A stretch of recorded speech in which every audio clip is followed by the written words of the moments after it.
आज काय चल लोक काही आपलं पोट भरण्यासाठी पोरांचे किती ऐकून राहिले हे ऐकून राहिले. समजा मी तुम्हाला पण बाहेर दिसलो की बाळा हे घे रे, तो अजिबात घ्यायचा नाही. नामनी होमनी उत्तर द्यायचा. मी समजा बाहेर दिसलो तुम्हाला पण आणि काही द्यायला लागलो तर तुम्ही काय म्हणता, बाबा आम्हाला ना पाहिजे.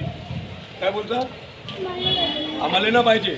शाळातलं जे आहे खरं आहे. बाहेर कोणी काही दिला, समजा आता काय फाटवड्यामध्ये प्रकरण घडला 2 दिवस अगोदर, तर पोरांनी नेऊन राहिलेलं फूट घ्यायचं नाही.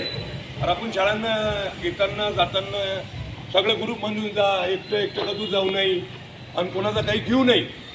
आपल्याला हे एवढे भाग्यशाली आमचं सातवदारी आहे ना. आता माझ्या मुलाला 4-4, 5-5 मुलं झालेली आहे. यांनी एवढं शिक्षण दिलं का इथं इंग्लिशचे 90% गुण मिळाले आहे. आमचे रोजगार झाले, सातो झाले, माठे झाले, असे इतर टीचर हे आपले यांनी एवढं कार्य केला. आता नवीन पिढी आलेली आहे तर मॅडम हे आहे, दुसरे टीचर आहे. तर मी म्हणतो तुम्ही अभ्यास घ्या. हे प्रायव्हेट शाळा मी अजिबात नाही, जी इथं सोनं आहे बाहेर नाही रे भाऊ. मी इथंच थांबतो. इज्जत बेग, नियामत बेग. जय हिंद, जय महाराष्ट्र.